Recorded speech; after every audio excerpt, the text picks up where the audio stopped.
Malam Ki. Malam Fer. Asik.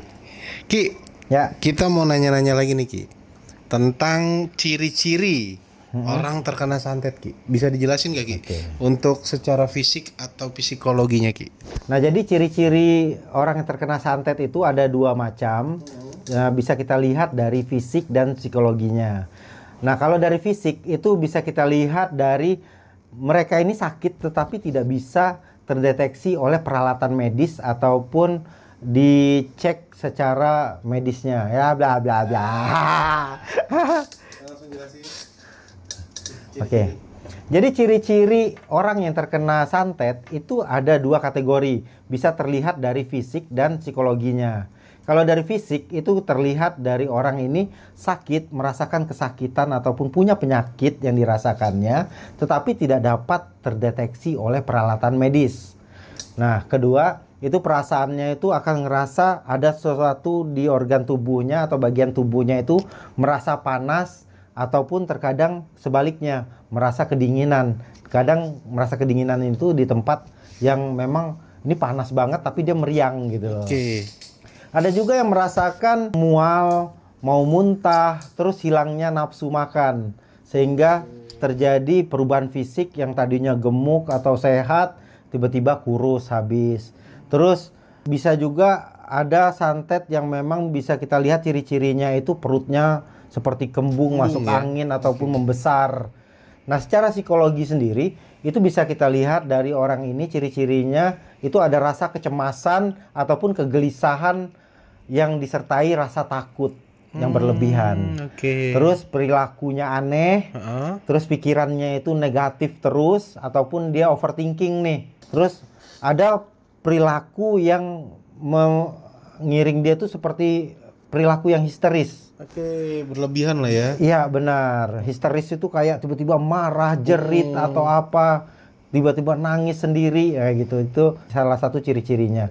Terus orang yang terkena santet ciri-cirinya itu sering merasakan ataupun mendapatkan mimpi buruk yang terus ataupun berulang-ulang. Oke. Itu aja yang menyeramkan ataupun menakutkan. Sampai seseorang ini malas untuk tidur ataupun susah untuk tidur karena trauma dari mimpi yang dialami menyeramkan itu ini ya. tadi. Iya. Terus ada juga nih yang lebih unik lagi, orang yang terkena santet, karena santet itu banyak jenis macam-macamnya. Secara psikologi dia akan merasakan ada rasa nyeri saat berhubungan intim ataupun hilangnya gairah untuk seks gitu. Oke. Nah, untuk ciri-ciri yang tadi nih Ki, bisa dijabarin lebih luas nggak Ki? Terutama untuk yang awal dulu nih yang Ki Geni sempat jelasin tadi nih secara fisiknya. Jadi kalau secara fisik itu orang ini terkadang ada yang sakit, Fer. Kayak dia punya koreng, kadang pinggangnya, apa dadanya, atau pokok di bagian tubuh, kaki apa itu ada rasa sakit sampai kepala. Oke. Jadi begitu didiagnosa ke dokter itu nggak ada penyakit apa-apa. Nggak ada sama sekali. Tidak ada sama sekali dan memang rekam medis itu memang benar-benar sehat, Normal lagi ya. normal. Oke. Tetapi dia ngerasain tiap jam-jam tertentu itu ada rasa sakit yang dirasakan oleh si korbannya ini tadi. Nah, untuk jam-jam tertentu nih Ki, bisa Ki Geni jelasin nggak nih jam-jam tertentu ini seperti jam berapa atau ada jam-jam khususnya? Kalau jam-jam tertentu itu tergantung si praktisi ini mengerjakannya. Oh, balik lagi Ki. Iya, terus ada juga terkadang biasanya itu di saat pergantian hari atau pergantian malam ke siang, siang ke malam gitu, matahari itu. Jadi itu sangkala namanya, sangkala itu ada jam memang dia ngerasain sakitnya itu sangat sakit dan sehingga itu sampai dia itu panas dingin badannya dan itu ngebuat yang akhirnya dia kebingungan secara psikologi. Ini penyakit apa? Oke. Nah, ada nggak sih Ki? Maksudnya faktor apa? Maksud faktor utamanya itu dari energi negatifnya berarti ya? Ya, jadi kan memang sistem penyerangan sihir itu sendiri itu diafirmasi ataupun dibentuk dalam bentuk sistem orang ini akan merasakan sakit yang sangat luar biasa. Makanya jenis-jenis santet sendiri sebenarnya banyak banget. Ada kembang bayang, ada santet kayak sihir guna-guna, dan banyak lagi lah sebenarnya. Adom, racun itu masuk dalam tubuh yang akhirnya itu mendapatkan borok-borok tertentu. Ada juga yang sampai buta, ada yang sampai macam-macam jenis santet. Itu tergantung, dan bahkan ada juga santet ini yang menguasai pikirannya sehingga dia menjadi frustasi dan akhirnya bunuh diri. Oh, kayak bisa sampai ke situ Ki ya. Nah, untuk perubahan fisik yang sempat Ki gini cerita tadi ya, jelasin di awal, itu akan terlihat jelas Ki ya.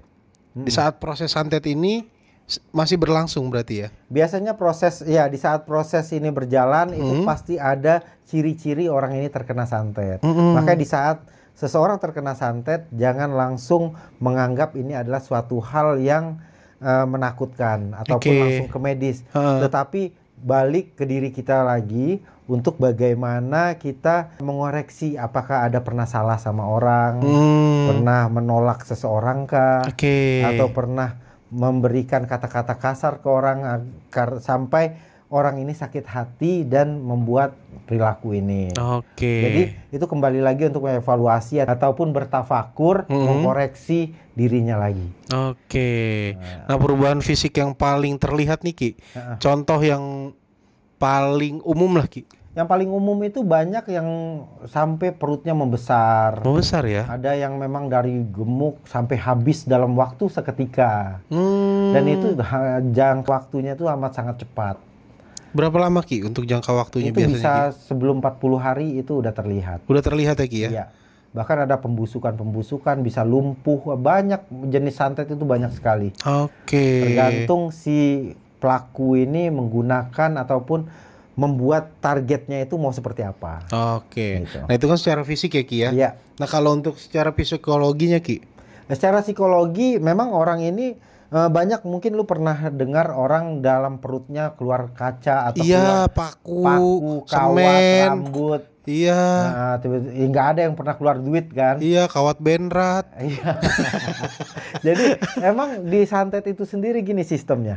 Santet itu tidak akan bisa mengirimkan, seorang praktisi itu tidak akan bisa mengirimkan barang ini dengan sendirinya. Tetapi santet ini bisa mengirimkan sebuah afirmasi ataupun kekuatan dari bangsa jin ini masuk ke dalam pikiran seseorang, sehingga seseorang ini menjadi sangat amat frustasi dan hilang kontrol akan akal sehatnya. Di saat dia hilang akal sehatnya, dia akan memakan benda-benda apapun yang ada di sekitarnya yang itu bersangkut paut dengan hal-hal mistis. Menjadi sebuah keanehan. Makanya banyak beberapa riset juga itu ada beberapa orang korban santet yang mengaku bahwa pas begitu di ronsen ada paku, ada rambut, ada apa, pas saat dimuntahkan keluar rambut. Nah, itu biasanya mereka itu melakukannya dengan cara menguasai pikiran targetnya dan memasukkan itu dengan si target yang memasukkan sendiri tanpa dia sadari. Berarti bukan dikirim ya Ki ya? Bukan dikirim. Karena kan yang kita tahu secara umumnya untuk benda-benda itu masuk ke dalam tubuh si target itu melalui kiriman. Padahal membuat seseorang ini secara psikologi dia akan overthinking, dia akan frustasi, dia akan hilang kontrol diri dari pikirannya ini, tidak bisa mengkontrol pikirannya. Bahkan itu makanya kan ada tadi ciri-ciri yang dia tuh sampai nggak bisa tidur. Orang kan kalau udah nggak bisa tidur, dia nggak bakal bisa fokus. Betul. Di saat dia tidak fokus, disitulah sistem kerja santet ini bekerja, menguasai hampir 100% pikiran manusia ini dan membuat dia terjadi kenapa-kenapa. Itu salah satunya yang kayak berperilaku aneh. Benar ya Ki ya? Betul. Maksudnya kayak pikirannya negatif, itu yang membuat itu semua terjadi ya? Betul. Nah kalau untuk mimpi buruk yang berulang nih Ki? Nah mimpi buruk yang berulang itu kita bisa ketahui bahwa bangsa jin itu berkomunikasi kepada manusia melalui 3 hal, pikiran, hati, dan pendengaran. Dan sihir bekerja di saat seseorang ini tidak bisa mengkontrol pikirannya, yaitu di saat dia tertidur. Nah di saat tertidur masuklah bangsa-bangsa ini memberikan sebuah gambaran menciptakan gambaran yang membuat orang ini nantinya di saat dia terbangun dari tidurnya dia merasa ketakutan. Oke. Depresi lagi baliknya. Depresi ya. Jadi baliknya dia akan depresi lagi, tertekan lagi dan mengingat itu terus-menerus, makanya itu mimpinya itu akan terus-menerus. Dan itu yang bikin dia buat susah untuk tidur ya, karena Dan rasa susah takut untuk itu. tidur ataupun takut untuk tidur. Untuk tidur, ya.